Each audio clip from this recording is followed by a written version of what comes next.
So good morning, everyone. I think we're going to do our conversation in English today. So I think everybody understands English very well. So initially I thought I was going to do some content on engineering, software engineering, but I thought you all students, and we can just do this session as a Q&A. So you might probably have some question about like working culture in the United States or working for tech companies like FANG or some other startup companies based in United States. So first, I just want to introduce myself a little bit about my career so far and working for startup companies and my education background and my work right now, working as a software engineer at Google. My name is Farruh. I'm a software engineer at Google. So basically, I've been in that company for about 1.5 years. Before that, I worked for Amazon as a software engineer as well. Before Amazon, in Amazon, I spent about 1 year and 2 months before I joined Google. And then before Amazon, I was an earlier software engineer in one of the startup companies in Mountain View, California.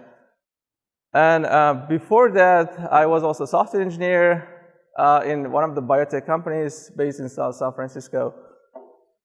In Google, we basically build operating systems for cars.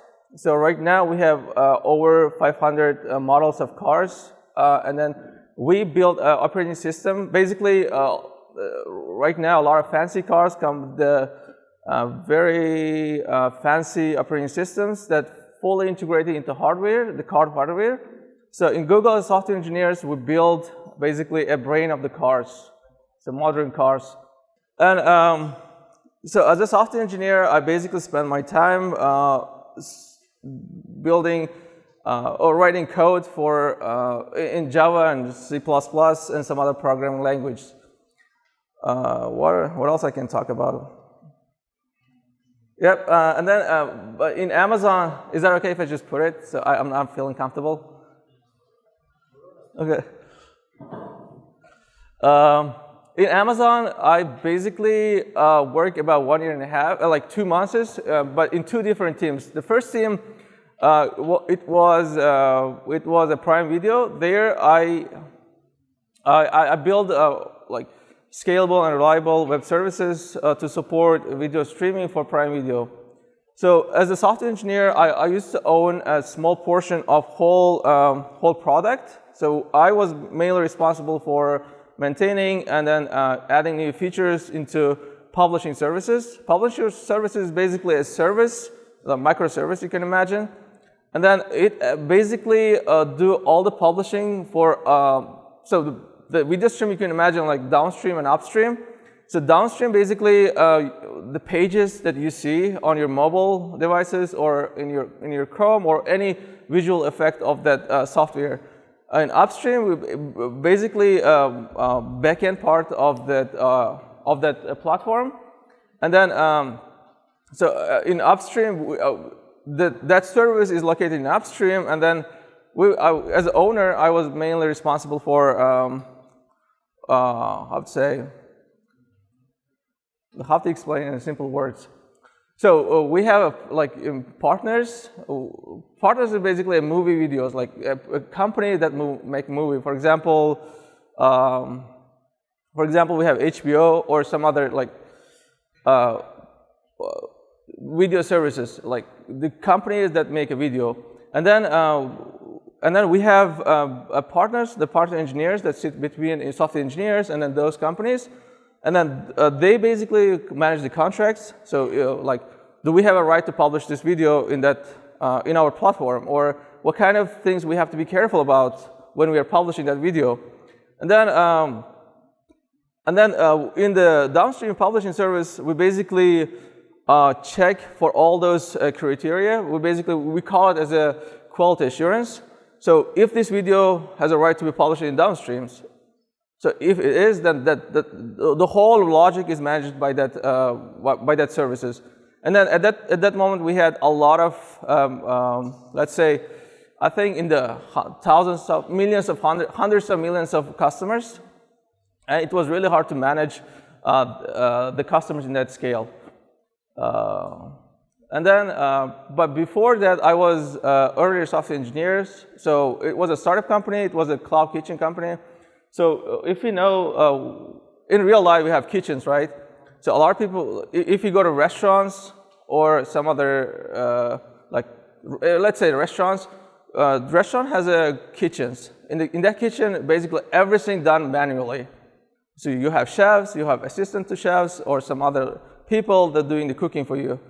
But with that cloud kitchen, it was a startup company, we automated the whole cooking process, starting from accepting order from customer to delivering that food to customers. For example, in that startup company, we have the front end, so let me talk about the cloud kitchen a little bit. The cloud kitchen has robots and cobots. So robots basically do the cooking part, so it's fully automated. Once it receives an order from the customer in the kitchen, it automatically starts doing the prep step. Prep step is basically checks the ETA for the delivery and then what kind of food it is.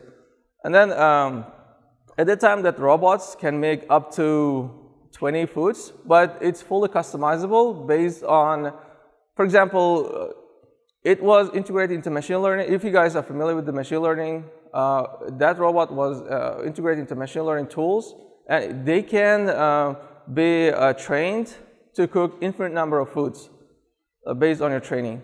At the time, it was able to cook like American and Mexican and some other type of foods that American people love. Yep.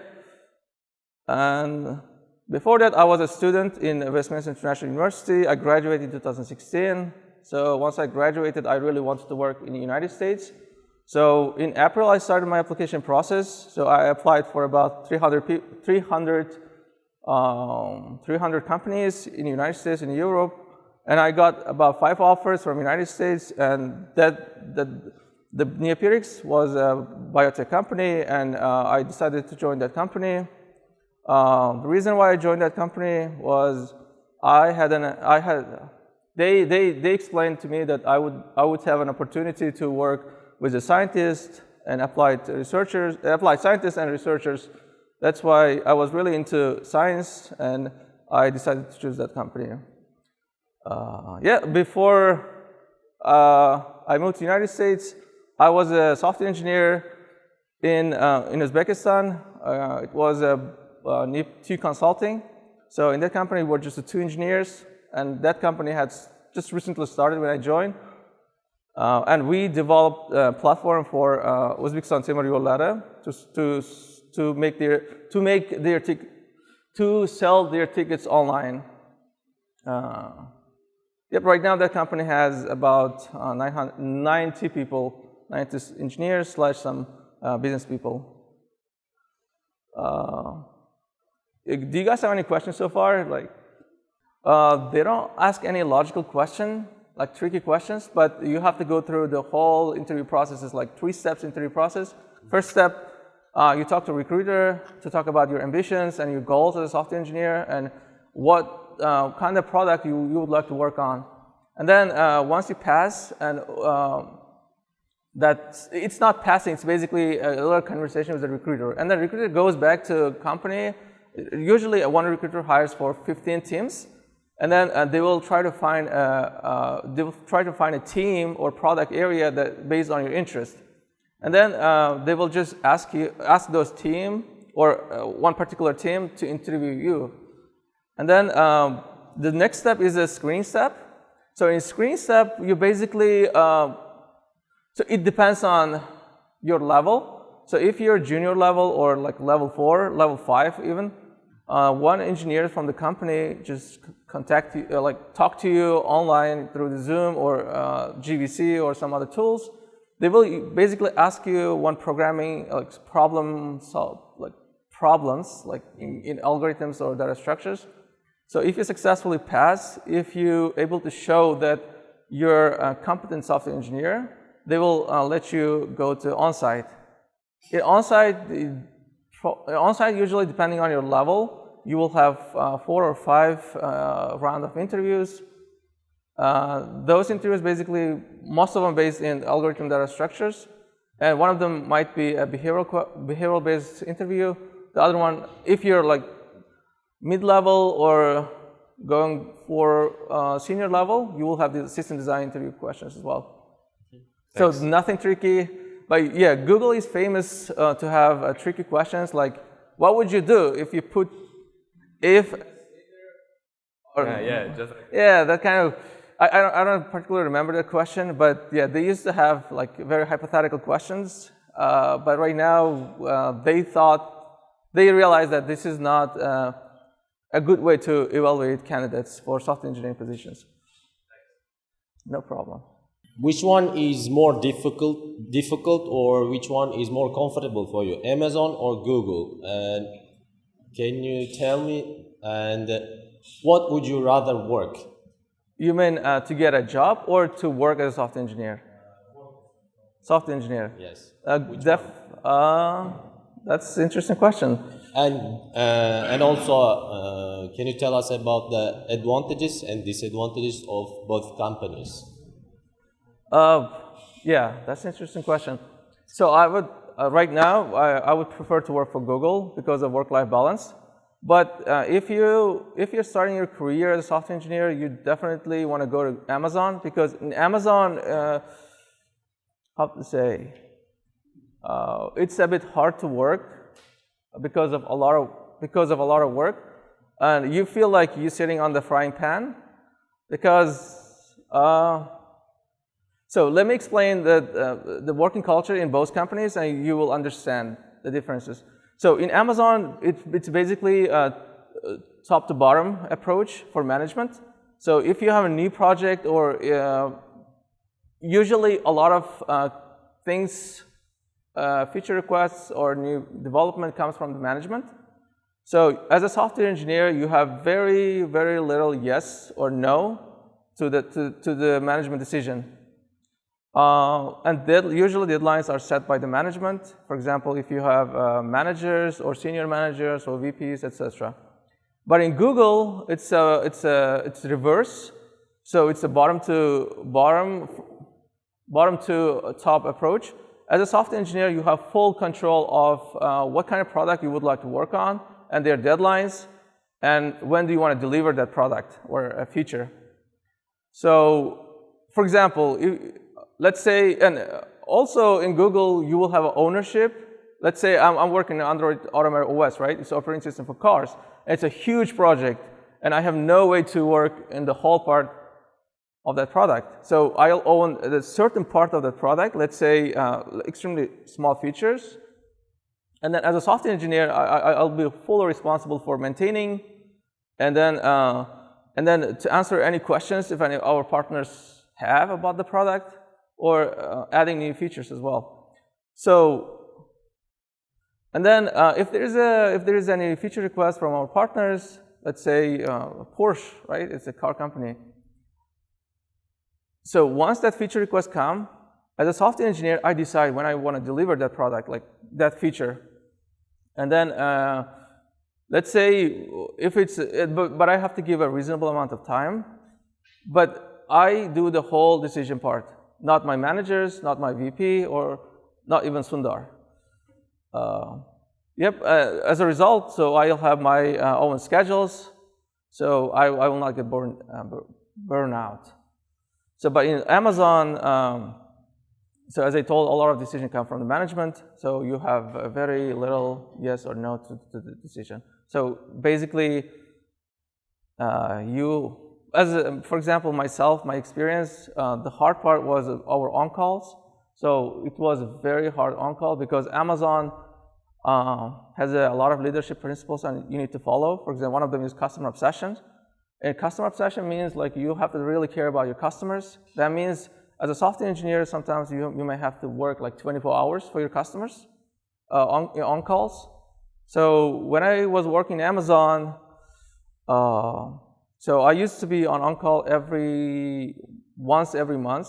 So that on-call lasted about 7 days. And then since it's a video streaming company, I need to make sure that our product or that feature is working 24 hours a day.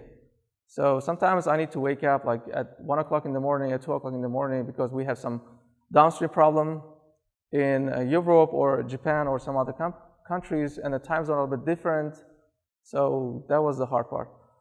But in Amazon, if you join, since there are a lot of responsibilities as a software engineer, let's say as a junior software engineer, you will grow a lot. Once you work in Amazon, I'm definitely sure that you can work for any companies, because you will be fully trained and see a lot of politics and learn a lot of things.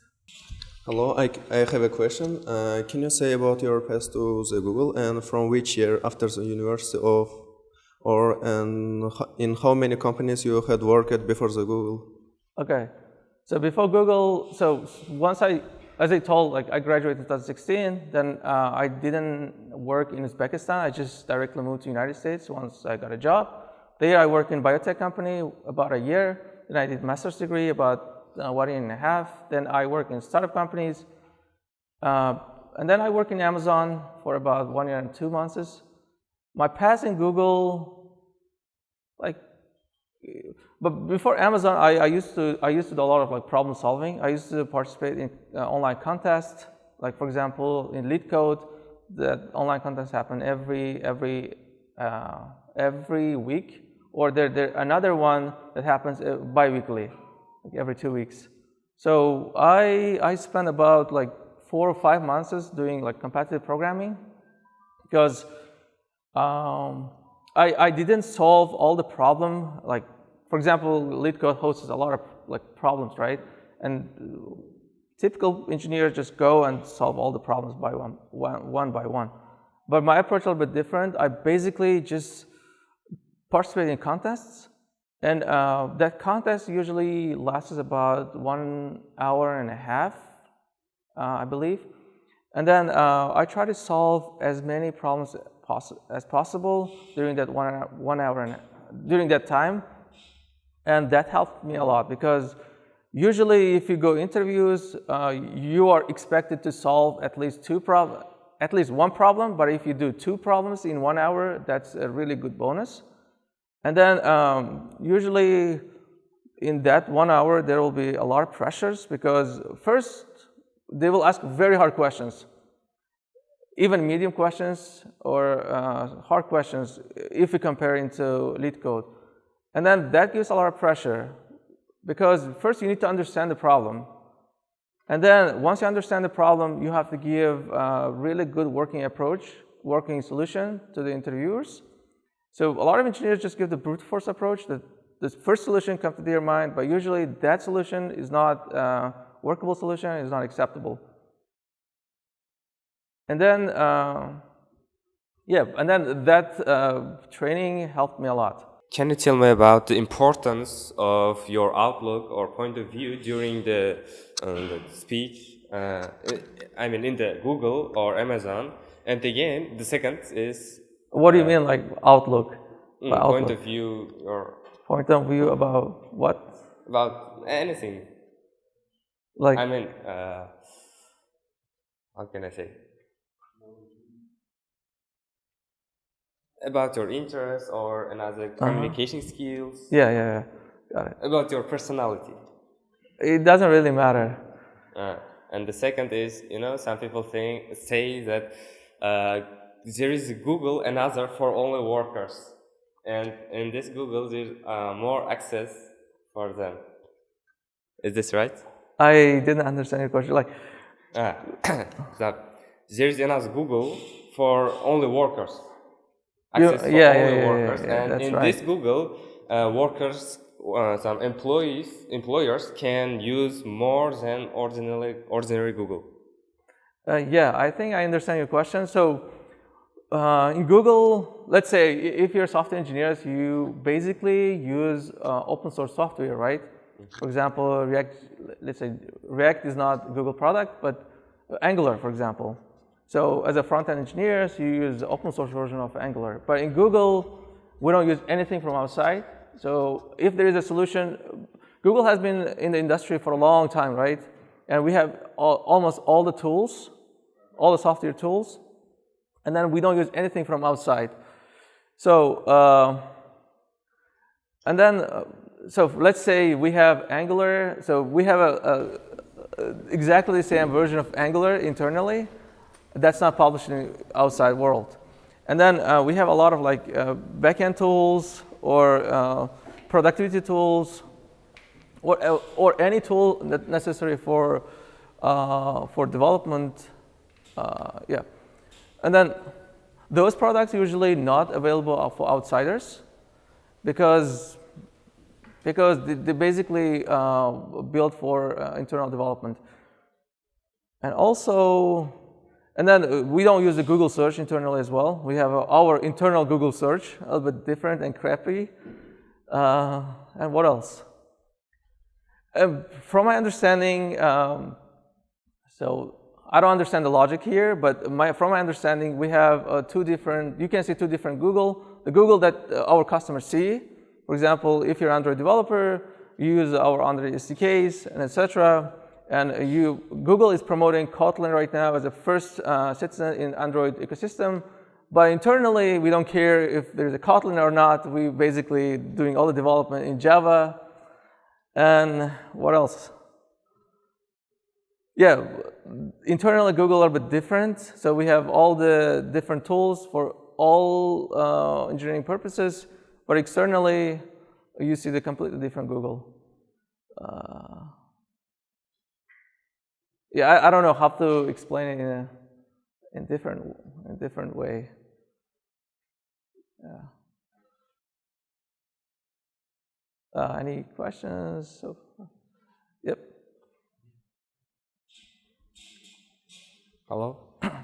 Right now, you are living in United States, and what's your plans for the future? I mean, will you continue to living in America, or will you come to Uzbekistan?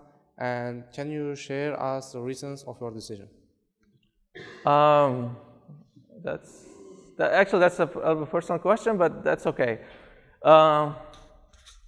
Okay, right now I don't have any plan to come back to Uzbekistan because I want to do a little bit career growth in United States, working for Google. Maybe probably I'll switch to another company later on. But I have a plan to switch to academy. So I want to do my PhD, and then I want to switch from being a software engineer to applied scientist or researcher in the next 5 years. But that requires me to stay in the United States for at least for 5 years. Probably after that. Right now we can't predict what happens after 5 years, right? So let's see. How did you start learning programming and when? Okay, yeah, that's a good question. So when I was in college, let's say not college, like in high school, I used to hate software engineering because I never thought that I would make a career out of being a software engineer or programmer. But then when I was in college, in university, in Westminster International University, I was studying economy. So we have a faculty called economy with finance. So then at the time, basically in Tashkent, there were only about 100 engineers, but there are a lot of work, like a lot of companies just opening up and being automated by software tools. And then I used to watch a lot of like series and movies and about hackers, etc. So I wanted to be a hacker. Plus, you know, like we were kids, so that's totally fine. So I wanted to be a hacker. Then I started learning HTML and CSS. So with that HTML CSS, you can do nothing, right? It's basically just a front page of the website. And then I realized I can't do anything because it's a very static, and it's not even, it's good for beginning, but you don't feel you're a software engineer just doing HTML and CSS. Then I learned PHP. At the time, it was a very famous language because Facebook used to use that language. And then in Uzbekistan, basically all the all software development was done by PHP because it still supports functional programming, and it's really good for quick development for web pages. Yeah, and then I learned PHP, Then I was still in college studying economy. Then I got a job. So I was just working as a software engineer, and I thought, what I'm doing as a software engineer, but I thought I was going to work in banks or some ministry of finance or some other prestigious institution in Uzbekistan. Then I decided to switch to studying business information system. After 2 years, then I continued my study. Then I started learning Java, and I've been to United States in 2014 in work and travel program, and I was gonna change my school to one of the local schools in that state, in Pittsburgh, in Pennsylvania. But then I was very late. I had to stay illegal, but I don't want to do that. I just came back to Uzbekistan, and I had 2 more years to participate in work and travel program, but I decided not to because I wanted to spend those 2 years, usually summertime, learning Java and others like software stack built on Java. Like I was under engineer initially. Then I just spent 2 years learning really hard, and then I just moved to the United States in 2016 when I graduated. Question is, what did working at Google or Amazon give you apart from high salary? Yeah, that's a good. What did they? What did they give me? So a lot of things. First of all, I had an opportunity to work with the. So personally, myself, I'm just from the extremely small village in Fergana Valley. So I never thought one day I would have an opportunity to sit with someone like people from the top universities or working in those companies.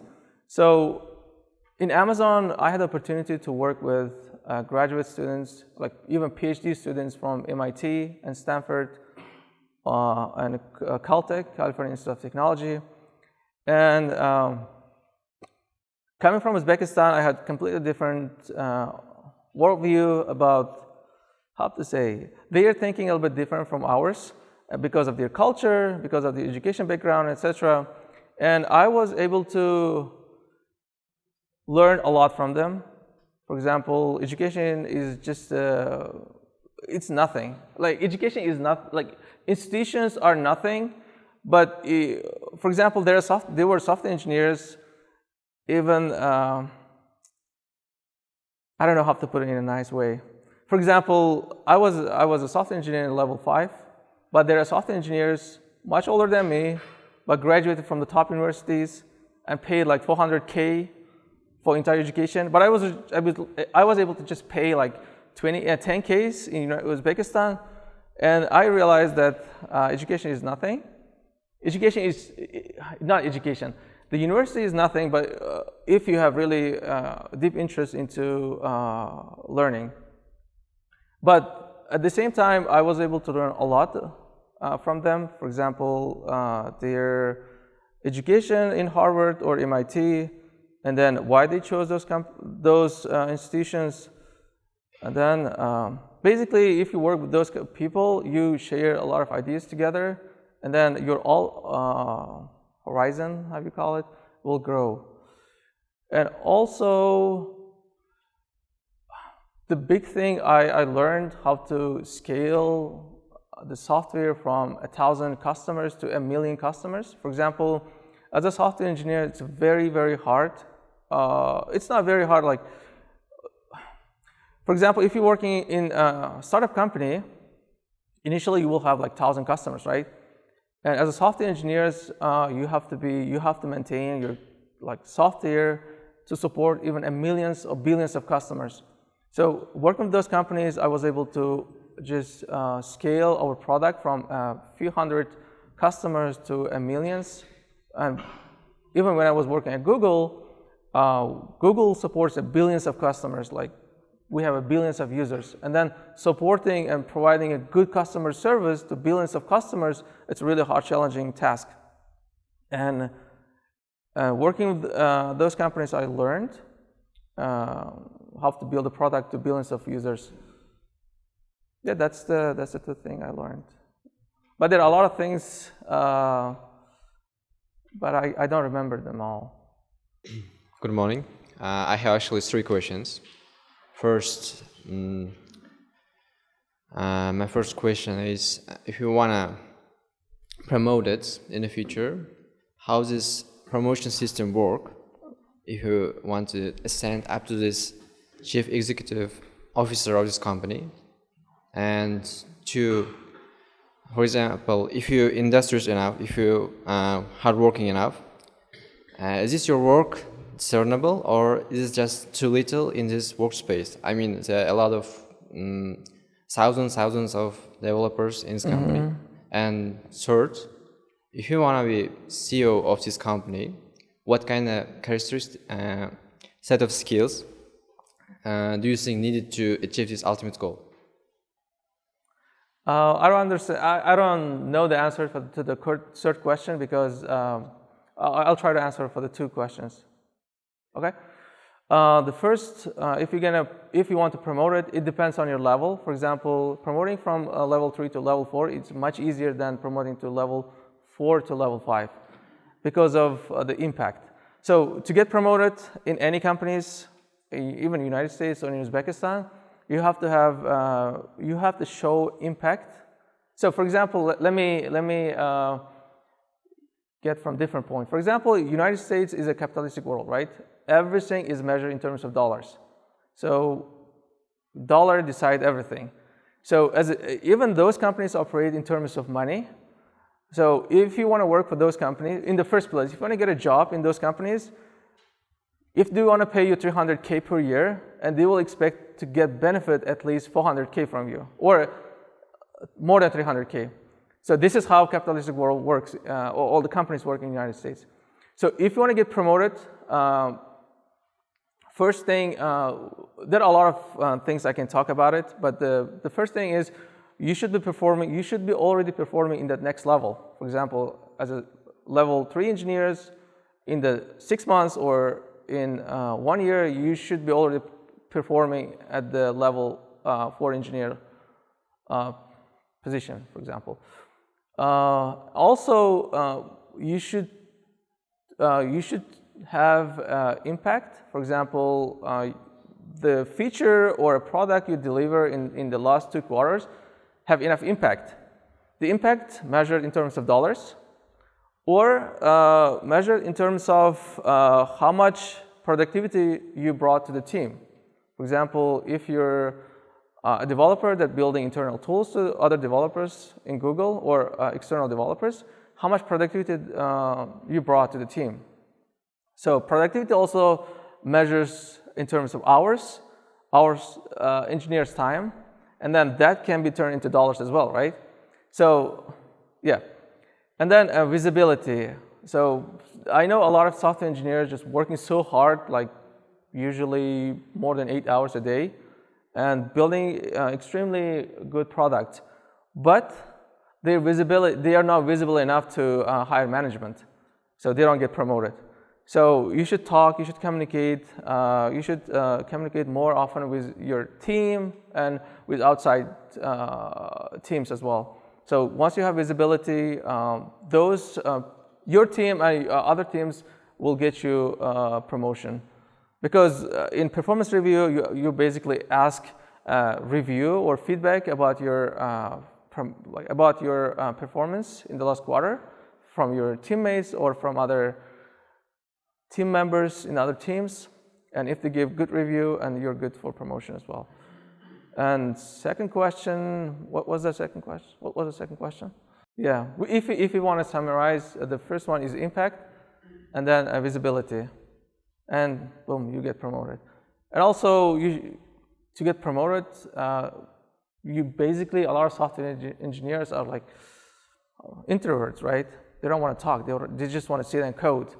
It doesn't work. It doesn't help you a lot if you work in a tech companies, because you will have really competitive teammates, and then everybody wants to get promotion, right? Because that's dollar. And for example, you're wasting 4 hours a day, and you're getting like X amount of dollar, and if you get promoted, you will get more. So everyone wants to get promoted, and everybody is competitive in those companies. So you want to talk, you want to communicate, and you want to show visibility. Hi, I'm so interested. What would you suggest to like us freshmen? What would you like?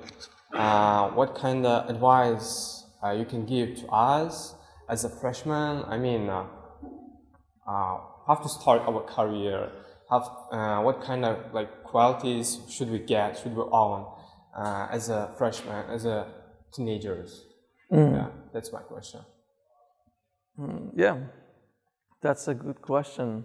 So if I were you, for example, 19 or 20 years old, I wouldn't worry about working in the first place.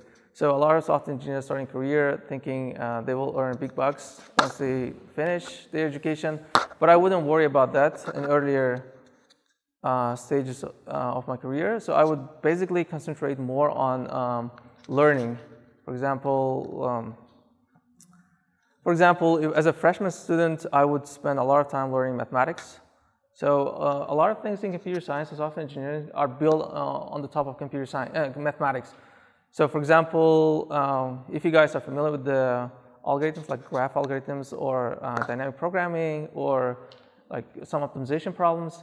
So a lot of topics are built in mathematics, not just the whole entire pure mathematics, but more like, for example, if you take some courses from MIT, it's open source. There is a course called Mathematics for Computer Science. So they have discrete mathematics and some calculus, number theory, graph theory, and some other topics.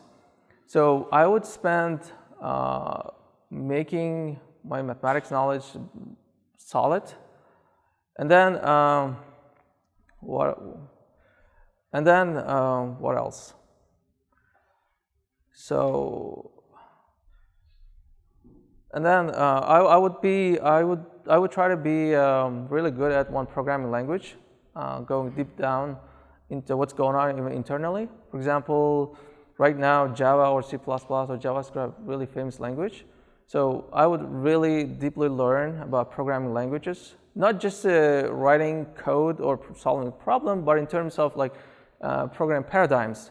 For example, a lot of languages support different type of paradigms, right? For example, Java, if you guys are familiar, support OOP or reactive programming or functional programming.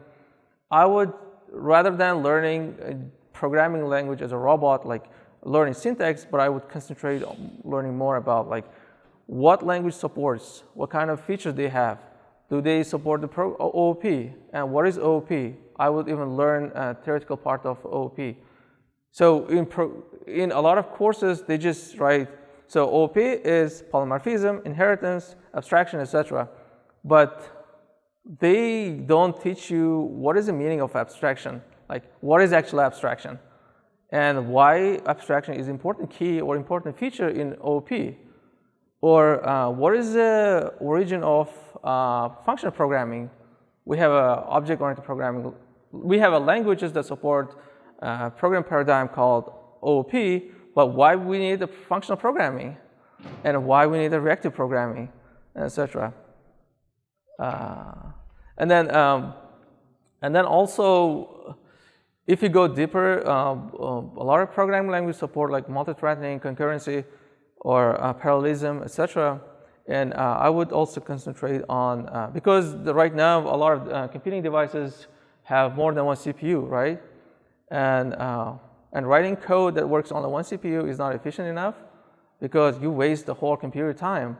So you want to learn more about like parallel programming, concurrent programming, and how concurrent programming is different from the multitasking or multi-threading or parallelism, etc. And then once I feel confident enough about a particular programming language, I would go to learn some software stacks. For example, if I'm really good at Java, I would definitely go for backend development or some robotics, or I would go for Android development. Hello, maybe you have answered in this question, but I can ask it. What was your biggest maybe mistake or fail in your life? I can see that you have big success, but I think we should not just learn from your success, but also from your mistakes too. And what was it? Thank you. Biggest mistake. I would always say the biggest mistake. Sometimes I waste a lot of time. In my earlier age, like you, when I was 20 or 19, I used to spend I used to waste a lot of time just doing some stupid stuff. I would not do that if I were 19 or 20 again. Also, I was I thought, so when I started my career, I thought I know everything, but because I was just good enough in one particular software development, I thought I was good enough, and and then I always feel superior to others, and then I was always shy to ask questions, and then as a result, I used to waste a lot of time getting stuck in a particular problem. But at the time, there were some software engineers much experienced, and they would know the answer. And I wouldn't be shy to ask questions and to look stupid, because that's the learning process. So if you don't ask questions, you don't learn. So don't be shy to ask questions. Also, about like 4 years ago, I thought, even that happens to a lot of engineers, they feel like they're good enough and they don't have to learn. And then I realized that in software engineering, or if you work in the field of computer science, you go down or you go up. So you don't stay in one point. So if you stop learning in that particular point, you definitely go down. So there will be other engineers getting better than you, and they will be more competitive, etc. And that's why you keep learning or you keep going down. And I can tell a lot of stuff. Yeah, that's the only thing I feel like that's the big mistake. Assalamu alaikum. I want to ask you that if you have a chance to set up a business and you have a sponsor who want to provide you with $1 billion, and what kind of business you will choose? I don't know. To be honest, I'm not into business. I mean that to study or to like Google or like Amazon, what kind of business? I would, to be honest, I wouldn't open a company that earns money, but I would spend that money to open a non-profit company, a non-profit organization. That non-profit organization, I don't care even though I lose that $1 billion, but if it's a little benefit to humankind, I would definitely do that.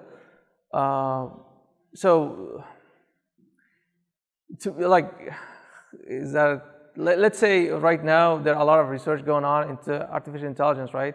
And a lot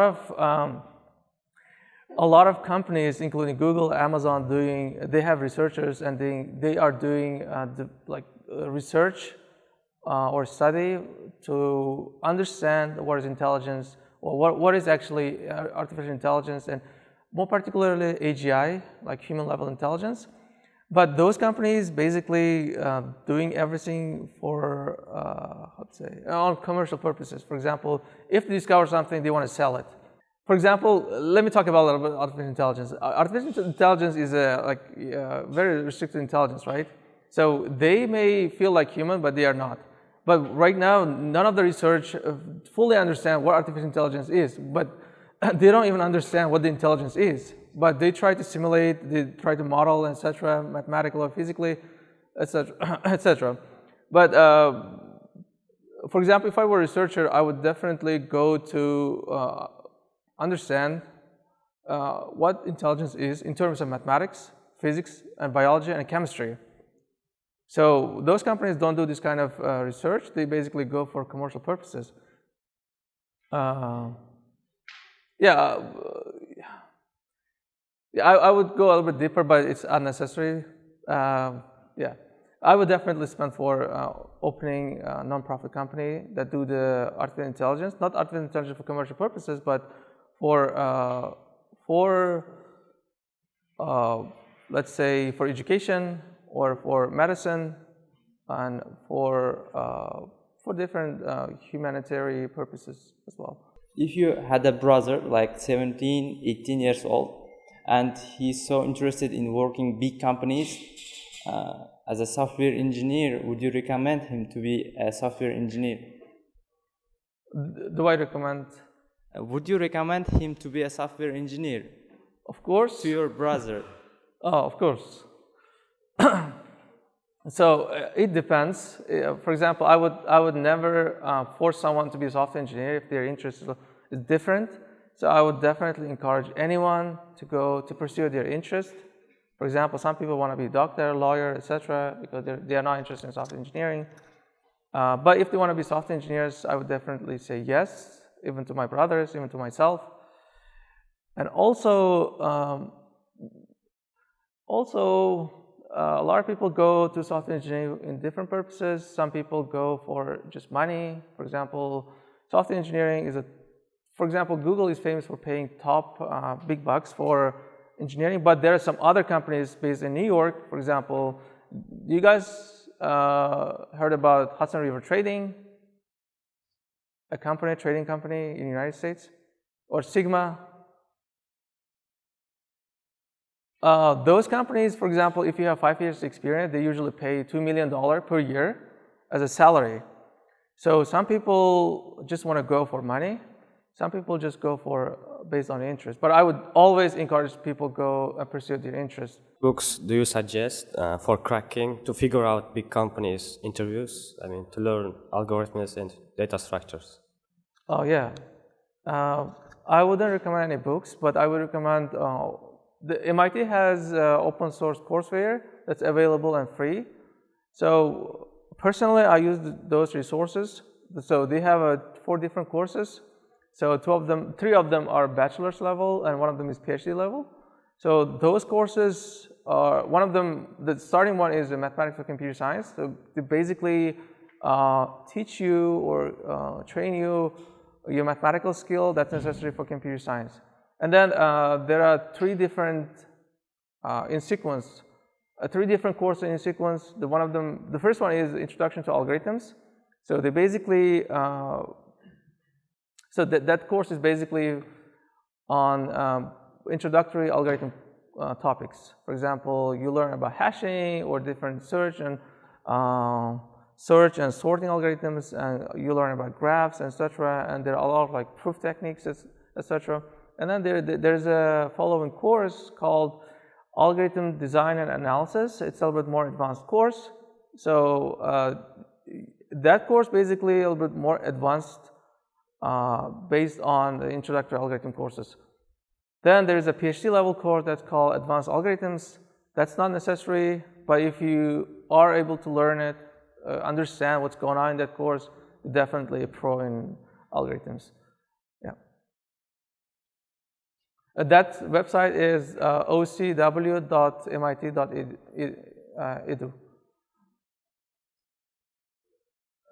For the previous time, I forgot to say welcome to our university. What did you say? I forgot to say welcome to our university. Thank you very much. Yes, I'm sorry. My question, what would you suggest us? What kind of rules should we make for our lives right now? And what strong advice could you give us that can motivate us? Strong advice to motivate you. I'm not a good motivator. I'm just a software engineer, to be honest. So I would say discipline. Discipline is a key to any success. And then persistence. For example, some people just do the big progress one day and then they get bored and then they just give up. But if you just go step by step, little by little, if you do one day you progress, someday you don't do progress. But if you give yourself persistent in whatever you're doing, you'll definitely achieve whatever you aim for. So the persistence and discipline.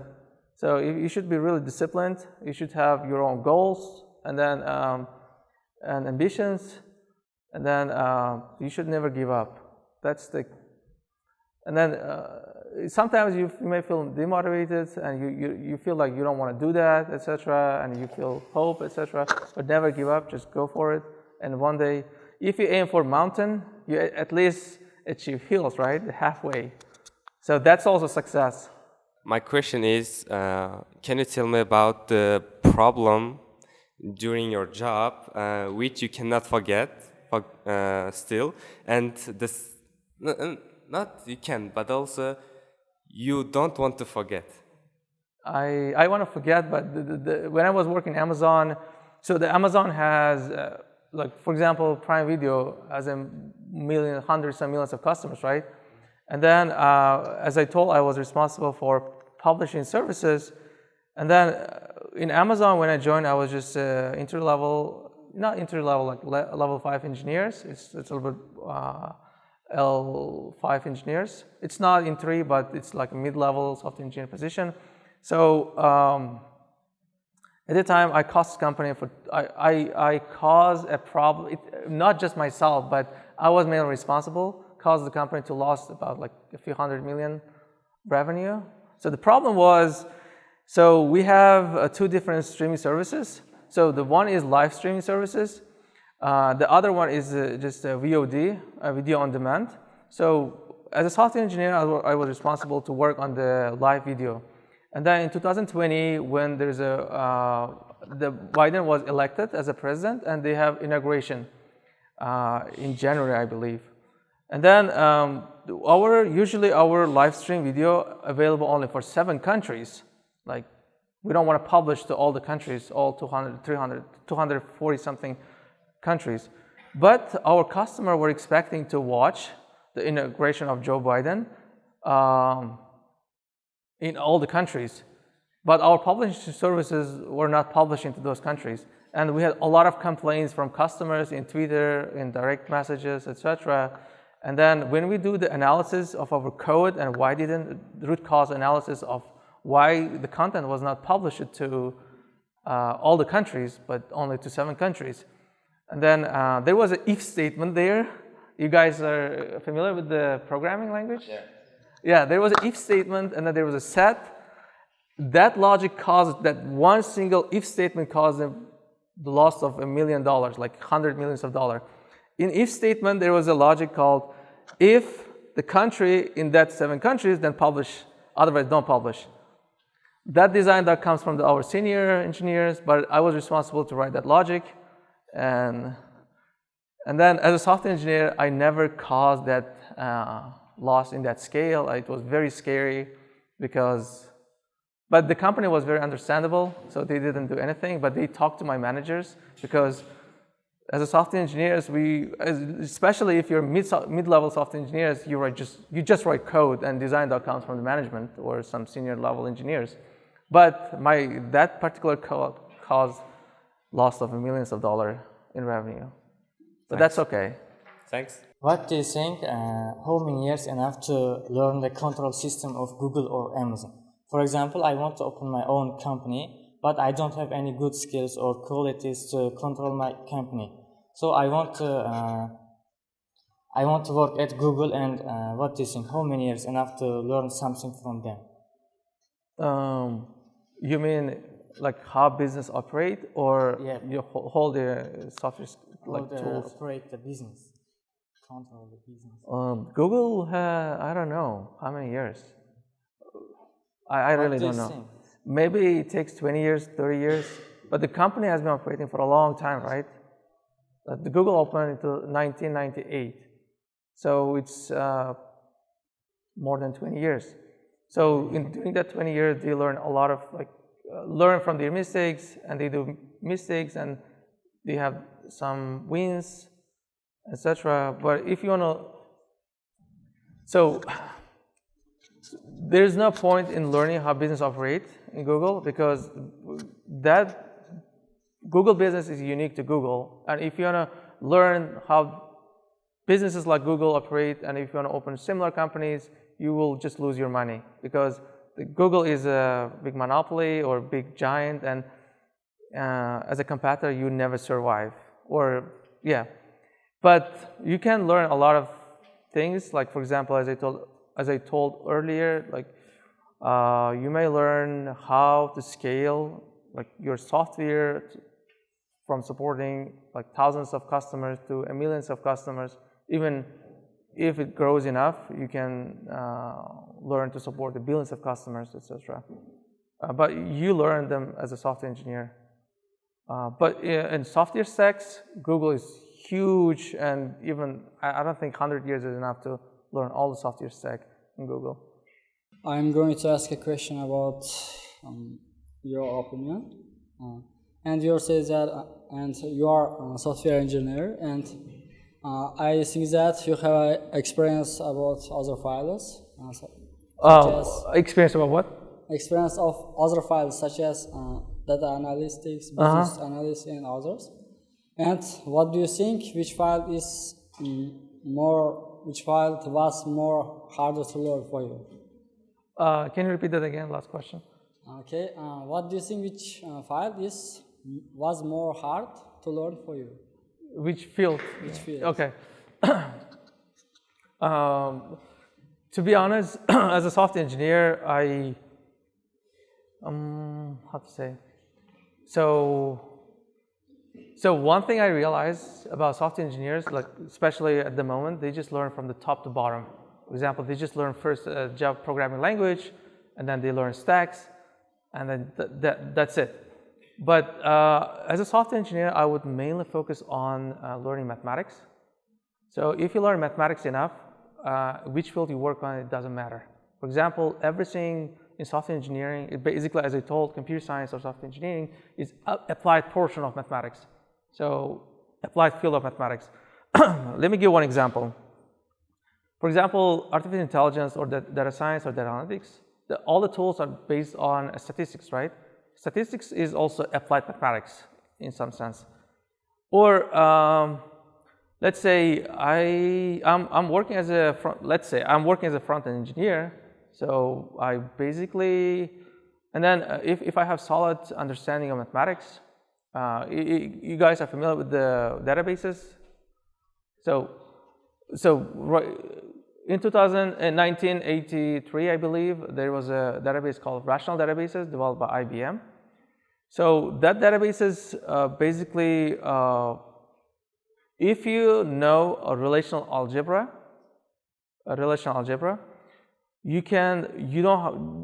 databases are 1,000 right now. We have Postgres, Oracle, and MySQL, and there are some like people developing their own databases and try to commercialize them. But if you have a good understanding of relational algebra, that's mathematics, you don't have to learn all these tools. Basically, they are all just implementation of relational algebra. So even not only use those tools, but you know how to build, for example, your own databases. Let's say maps, right? Google Maps. So it's a mystery to a lot of people how map works, how they know your location, how you wrote from A to B. But if you go a little bit deeper, everything built on mathematics. So it's a graph. So basically everything in map based on graph algorithms or graph theory. That's a mathematics as well. Or the Facebook has a friend request or suggest lists, right? Or Amazon, if you purchase some items in Amazon, they'll definitely recommend some items based on your last purchase. So that part of the logic or algorithms are also based on graph theory. The topic is in graph theory. Graph theory is basically mathematics, so applied mathematics. So that's why which field is hard? All the field is easy if you have good understanding of mathematics. Because as I told, we have theory, we have conceptual models in mathematics. All the topics in computer science are just the implementation or applied portion of those theories. Hello. Let's give some information about time management. How did you manage your time when you were at the age of us? And can you give information about daily routine right now you are using? So at the time, as I told, I wasted a lot of time. So I wouldn't do that. Right now, I learned a lot about time management. So if I really have to focus on a particular task, I would use Pomodoro technique. So you fully focus 25 minutes and then rest 5 or 10 minutes. something like that. And for example, when I'm working in Google, I basically spend like 4 hours fully focused, no distraction, no interruption, no meeting, etc. I would just complete all my work. That 4 productive hours is more than enough for me, and I have like 20 hours for myself doing stuff that I like, especially sleeping. In one day to learn? To learn? Yeah. I take a lot of courses online from Coursera, or even right now I'm doing like second master's degree at Stanford. For that study, I usually spend 3 or 4 hours for just learning, and at least 4 hours for working, and the rest 16 hours, 8 hours for sleeping, and rest 8 hours just for doing whatever I like. My first question is, what is your current level? And while you were working, before you entered to Amazon, what was your level? I mean, June or middle? Yeah. Before Amazon, I was a senior software engineer in a startup company. I was earlier engineer. So I joined the company as a 20s software engineer. Then after that, the company grew to hire 1,000 employees. And meanwhile, we raised about 800 million from the SoftBank. For this kind of big companies, for these majors, they don't take Junes, At least they take middle. That's the question. No, they hire all levels, for all levels. For example, Amazon has, let's say, if you're a college student in the United States, starting from your second year, third year, you can do internship in any tech companies. So in your last year in your college, if you do internship in any particular company, they usually give return offer. So once you finish your college, you can come back to the company to be an entry-level software engineer. And yep, that's the level 3. So if it's not secret, what was your salary in Amazon and what's your current salary? I can't tell about that because that's a corporate policy. If there is a live video, if someone watches, then I'll be in trouble.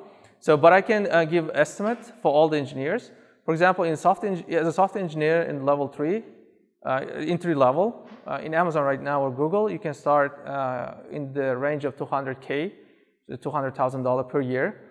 If you grow to be a level 4, your salary goes up to $300K. In level 5, usually between 300 to 500. So it's huge. Yeah. I mean, it's not huge, but it's a reasonable amount of money if you're level 6 or level 7. Good morning. My question is that everyone sitting here wants to work for Amazon or Google. So which programming language we should focus on more? JavaScript, Python, C++, and which programming language are you currently using? Yeah, that's a really good question. So if you want to get a job in those corporates, they don't really care about your software, like your programming languages. So, but let me tell you one thing. If you want to work for a startup company, they basically ask, the main question is, what can you build? Like basically your your programming language and your software stack, etc. If you're able to build something for them. But if you want to work for corporates, they basically, because the corporate is huge, right? We have a different type of products and they don't want to hire you for one particular product. So they basically ask, they basically look for, can you solve the problem? So you don't know what kind of problem it is, but you should be able to solve the problem productively. So in that case, if it's a software engineering problem, they don't really care what kind of programming language you use or what kind of stack you use, but you should be able to solve the problem. So yeah, even when you're working internally, for example, right now, I am working in Android Automotive OS, right? I'm building operating system for cars. So I mainly use C++. If I work in a more like hardware level, then if I go out with abstraction level and over the vHOL layer, I usually Java, and then Google has an internal language for configuration languages that they are not available publicly, so I use those programming languages as well. Yep, but when you're interviewing, when you're taking an interview, you should have your preferred language, and you should be confidently able to solve any problem in that particular language. So it can be Python, JavaScript, or PHP. It doesn't really matter, but you should be able to confidently solve the problem in that particular language. Thank you. Yeah.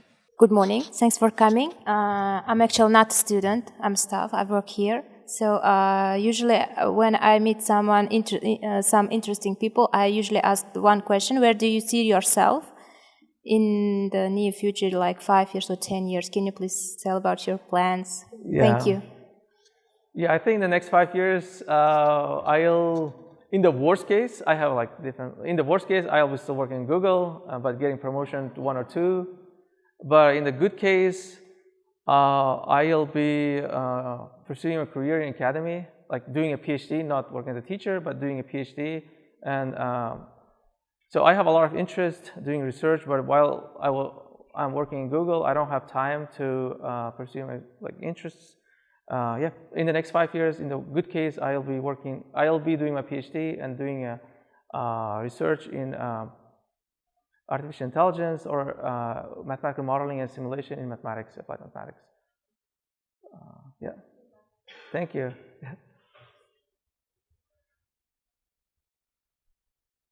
Any questions? Any interesting questions?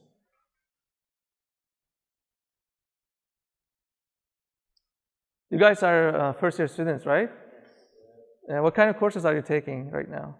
Development, software engineering, and information technology system, math and English. That's good. Well, what kind of math is that? Mathematics, right? Yeah. Cool. What did you learn so far in mathematics? No, like, it's an honest question. We're not taking courses. Like, is it like calculus-based courses? Teacher's not here. Okay. Like, in mathematics, courses are like calculus. For example, in the United States, if you start college as a freshman, you may start in university or in college. They basically start learning, starting from the calculus 1, calculus 2, so single variable calculus and multi-variable calculus. I was just curious if it's the same like series of math courses. No? Okay, you don't know yet? Cool. Do you play any games like PUBG or? Yeah, PUBG. I know PUBG. I used to play. Just one thing I would like to tell students. Dear students, ask your questions as much as possible. And my question is, what do you like in working at Google? And what you don't like and you would like to change? What I like, so in Google, I work with really brilliant people. For example, like as I told, PhD students, even I work with some of the PhD students from MIT and Harvard and Caltech, and they are very genius in their own level. Also, in Google, and I have really good work-life balance. So as I told, I manage my day. So no one is going to tell me like what to do in that particular day. So I just own my own career and my day-to-day life. Also, Google provides a lot of perks for software engineers, basically for all the employees, including healthcare and good salaries, and what else? And then when I'm at Google in the office, basically I feel like I'm in the college.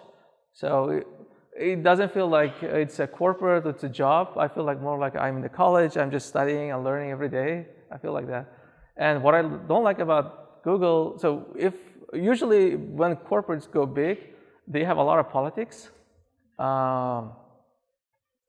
especially in the whole entire Google level. So I would try to, those companies, especially Google, try to reduce the politics as much as possible, but it's inevitable. Yeah, that thing I don't like about working at the large tech companies. How much time have you spent until nowadays learning program from scratch? Yeah, that's also a good question. So when I was like you, I used to spend, for example, if I had to learn a new programming language, I used to go to the documentation and start learning everything from the scratch. Like used to take like 6 months or sometimes a year if it's a huge programming language. But then I developed a method. For example, I don't want to learn programming language every time from the start, but every programming language based on programming paradigms. For example, Java, let's say. Java has OOP, right? And instead of learning programming language, I want to learn what OOP is, object-oriented programming language. It's a whole huge like theory part and then their implementation in Java. And then, for example, reactive programming. Reactive programming has their own like set of theories and tools. So I just want to learn that paradigm, or functional programming. So, and then let's say if I switch to Kotlin or JavaScript, I don't want to just go and read whole their documentation. I basically go, what kind of programming paradigm they support? Do they support OOP? If they support OOP, they basically share the same theories. Like for example, they have object, everything built on object, or they usually support inheritance or polymorphism, or they may have abstraction, etc. And how they are implemented in JavaScript. I usually just do like that. Yeah, right now I constantly have to learn new programming language.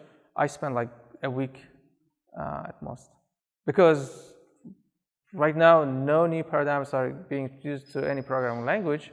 So, and I know basically 99% of all the paradigms in any particular language.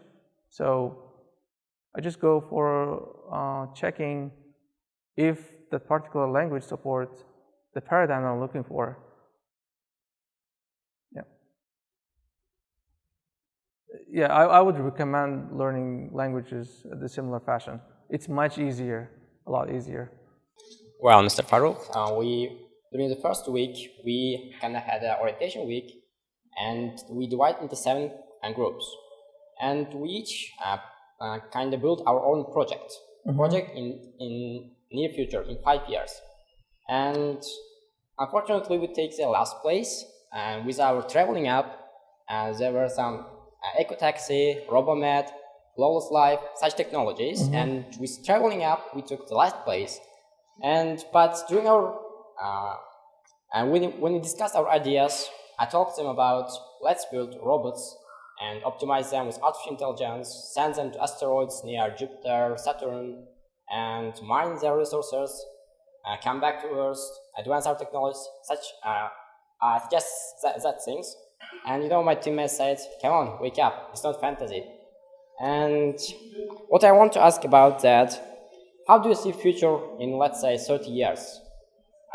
Will it be dominated by blockchain technologies, Web3, such things, or will we go beyond Earth, colonize Mars, or such things? What do you think? How do you see future? Yeah, that's a really good question. Yeah, I have a thought about that. Let's say this is just a bias. It's just my personal opinion. So in the next 5 years or 10 years, there will be a huge improvement in AGI, artificial intelligence. Once we understand what intelligence is, there will be a lot of shift in industries. For example, a lot of things will be automated and replaced by artificial intelligence. So human factor in development will be less and less. But in development means like in manufacturing, healthcare, or even law. Yeah. And then why? Right now, as far as I know, a lot of institutions like academy institutions, MIT, Harvard, are doing really good research to understand what intelligence is, and in terms of all levels. For example, from mathematical perspective, from physics, from biology, from chemistry. From the physics perspective, for example, let's say, let me talk about a little bit about like research that's going on. For example, in our observable universe, in 13.8 billion light years, space, everything is made of gases, right? 4 different gas. So everything is made of an atom. So once upon a time, the scientists thought the atom is building blocks. So everything is made of, based on atoms. But the things are like different matter have different properties based on the number of protons and electrons, right? Internally. But if you go deeper into the subatomic particles, for example, inside the atoms or protons, everything is made of quarks. Like we have down quarks, up quarks. It's more like a topic of quantum physics. So, yeah, and then they are made of quarks. So, and then our current understanding in science, that everything in the observable universe, for example, myself, the carbon-based human beings or animals, or even a TV, like non-human being, like non-carbon-based, silicon-based matters, are based on the same quarks. The building blocks are basically the same. But we don't see any intelligence in TVs, but we see intelligence in human. But we have a limited intelligence in animals. For example, dog has a limited number of intelligence, but not like in the level of human, right? But the building blocks are the same again. Then the question comes, if building blocks are the same, why our intelligence are different? Why we have a different level of intelligence, like animals, human, the things that made up of the same quarks. The question is right now in mathematics or in physics, the arrangement of quarks in human a bit different than the matter, and that gives a complex computing power human. So right now, the researchers are trying to understand how to formulate and what are the patterns of the quarks in human being that gives intelligence. So if we are able to define the intelligence in terms of mathematics or physics, then boom. So we can control everything, and then not control everything. There will be a huge shift in industry, even in all walks of life. In biology, they are trying to understand how like for example, with a human being, in biology, in physics, the building blocks is a string right now, that we have quarks, and if you go deeper into quarks, we have a string, the whole string theory. So building blocks is quarks, if you think. But in biology, building blocks basically is cell. So we as a human being, we have tissues, right? The tissues are made of millions of cells. But within the cell, and a different part of organs have different tissues, and different tissues have different cells. But the building, like the structure of cell are exactly the same in all parts. And then right now there's a field called computational biology. In computational biology, they try to understand, so for example, the cell has a DNA. DNA is basically information carrying, it's not organism, information carrying stuff. So how your body grows, how your eyes color will be, and your whole growing process based on the information that's provided in DNA. So for example, your skin wants to change its color, they will ask just the DNA, the information, they will get the information from there, and then they will just, based on the information, they will do the process in your body. So right now scientists are trying to understand how, it's called cell engineering, how cell in a human being collectively give intelligence. There's a huge field, it's an interdisciplinary subject or topic that crosses computer science and then biology. Yeah, but there's a huge effort in artificial intelligence and to understand AGI, or what intelligence is, at least in human level right now. And there is another concept called superintelligence that's beyond the human level, intelligence of human level. So I'm sure there will be some good discoveries, discoveries in the next 10, 20 years, and that will be a big shift in humankind's life. I think that's all for today then. Yeah, thank you very much for your question, and thank you very much for inviting me to give this talk. And I hope we spend this, I don't know, 1 hour, more than an hour productively, and it's helpful for everybody. Thank you. Thank you.